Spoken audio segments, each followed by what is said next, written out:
Hello and welcome back to my studio. Well, last week I went through 6 tips to help you get more atmosphere and depth in your paintings.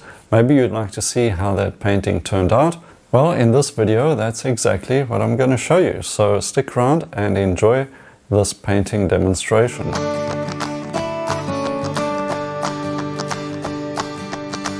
Now, the whole thing about creating a painting with depth and atmosphere, or at least one part of it, and it's a very important part of it, is creating a composition. Part of the goal of a good composition is to lead the eye in from the foreground, head off to the focal area, stick around and enjoy that for a bit, then move on into the rest of the painting, maybe have a place where the eye can rest a bit, and then come back through to the foreground and get into the painting once again. A good composition will help you do that, and the viewer will enjoy the painting like that effortlessly. It will just be an automatic movement through the painting. So let's have a look at how this painting turned out and see if I've managed to get a bit of atmosphere and depth into it as well, but most importantly, try to pull this composition together so it is a success for the viewer. Right, let's have a look. So this is where I left off in the 6 points lesson from a week ago. Now I'm just going to get through this in quick time, developing the foreground, and this could perhaps give you some tips if you struggle with your foregrounds and not sure what to do with them. Here we've got a very sort of general grassy foreground. So a variety of color temperature colors is important. Lights and darks, of course, but mostly it's variations of color temperature because the value of the grasses are very similar. It's a pretty much a sort of a middle value light. And you've got to create some interest and variety within that. So this is what I do using layers of color, light, dark, but very close in value, as I've mentioned, and just looking for little variations, some green, yellow, little touches of burnt sienna or orange. Now, because I started this demonstration very much with a lot of yellow just to illustrate saturation, I have kind of gone in the direction of using a lot more yellow, whereas the reference has a lot more orange or warm ochres. But you sometimes just have to follow what you've dealt yourself, and that's what I've done, so we'll get a similar effect nevertheless. Yellows will move into more of a yellow ochre towards the middle. And there's a few light highlights, some grassy highlights as well that I will get to finalize in the last stages of the painting, but just setting things up now. And now we've got quite a lot of variety in the foreground, suggestive of grass, of course. That's pretty much all I'm looking for.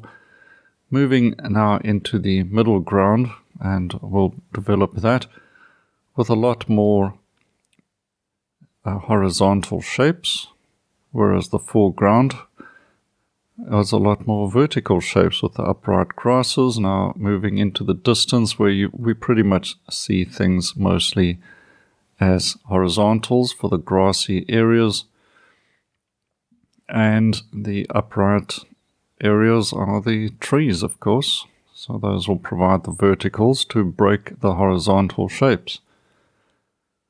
As I said, those yellow ochres and cool yellows coming into the middle ground, also smaller brush strokes in the middle ground compared to the foreground.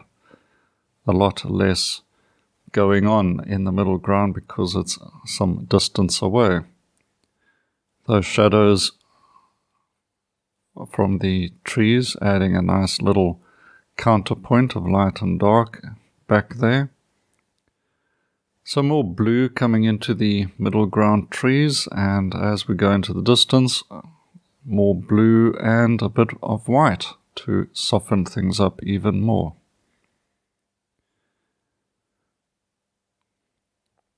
So I'm keeping things very general in the sense of just shapes and not details, because back in the middle ground and the background of the painting, details give way to shapes, and light and dark, warm and cool shapes.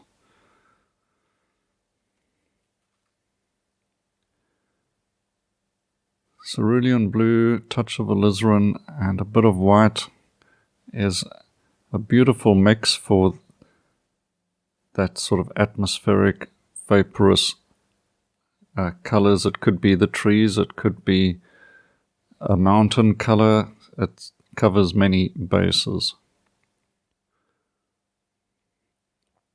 Now, if I had a lot more time on my hands, I would develop the misty look to those mountains a lot more as I start developing the background. But as long as I've got a recession of shapes that is readable and believable, then that's the mission accomplished. So those distant trees and grasslands back there become so cool and so light in comparison to middle ground or foreground if we had that. The main color left back there is, of course, blue, the last color to disappear in the color spectrum. But remember also, try to keep your edges soft as well. We don't want hard edges, particularly here on the right-hand side, out of the focal area. Things have got to be very soft and suggestive as far as details are concerned. The mountain way back there has got a lovely little misty footprint. So I'm putting in some lightish ochreish colors to suggest a bit of that mist. But it's a very small part of the painting as well, so I'm not going to try to develop that in any great sense of detail. It's just got to look a bit vaporous and misty. And then I've succeeded. Now that's the main thing. Just a suggestion of a mountain way back there, and then I've got to do the sky. Now there's quite a nice bit of warmth to that sky, a little touch of red and yellow and white, of course keeping it very low key with warm colors, but we can see the photograph reference has got quite a distinct orange-blue contrast, and that's possibly more to do with the camera than reality. But nevertheless, I'll put a bit of cerulean blue up there just to gradate that a touch.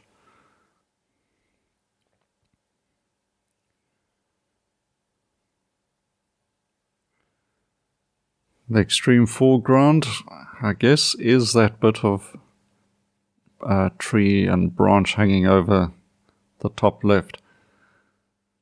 Not much in the reference, but I'm going to make a little bit more of it just to add some framing to the scene and a little bit more of an interest or a window onto the general landscape beyond.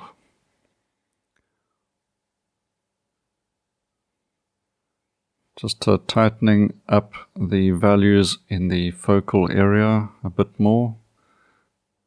Just darkening the tree line on the left.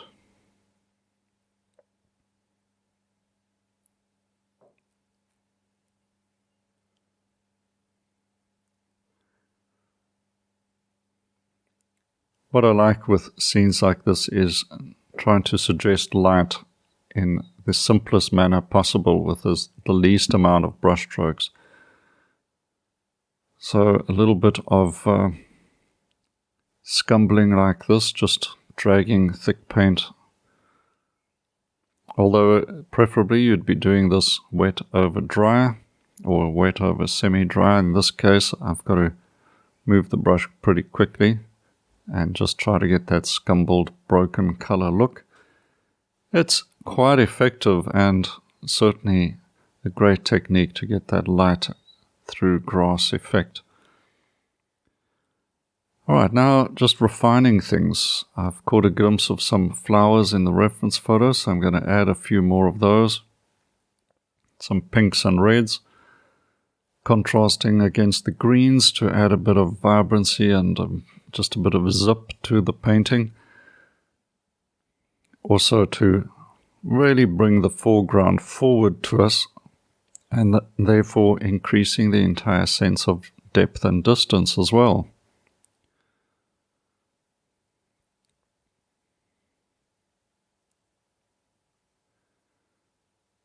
Just neatening up a few shapes, perhaps getting a little more vibrancy in that middle ground. Making that shadow read a little better by breaking the outline up a little. Just a few things that kind of catch your eye. Neatening up that middle to background area. These little transitions into light spaces beyond are also very helpful to move the eye around the painting. A bit of rim lighting on the trees, just suggesting that. Getting the rigger brush out to get those little shapes. Try not to overwork anything, keeping things pretty loose.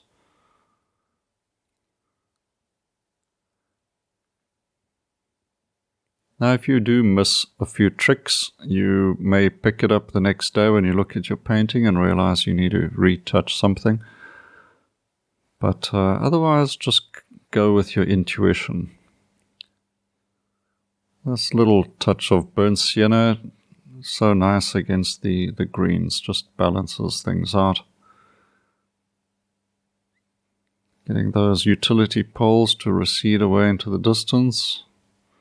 Keeping them pretty soft and scumbled, so they're not too hard-edged. And then we're pretty much at the end of the painting, just a few little touch-ups.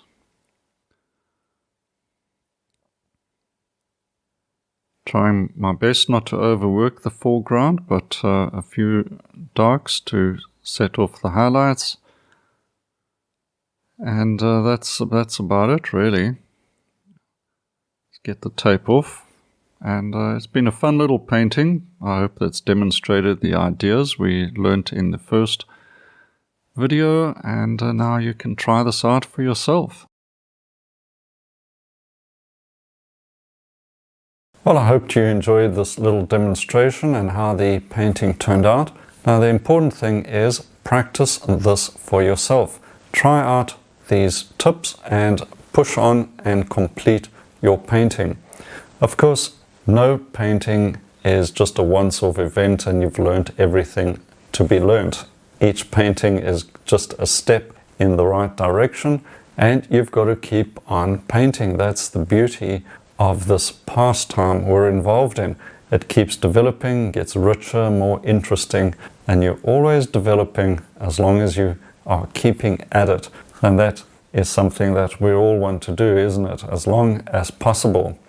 So keep painting and trying these tips out, and let me know in the comments if you think this painting turned out with depth and atmosphere. And don't forget, if you want to get the next video, please be sure to subscribe to this channel, hit notifications, and you won't miss the next one. And there's a couple of good videos coming up in the near future as well. And there's a free course for you up here if you want to have a look at a bit more about my painting school and what's involved there. There's a good introduction for you. So click on the link and I'll see you there. Until next time, enjoy your painting and cheers for now.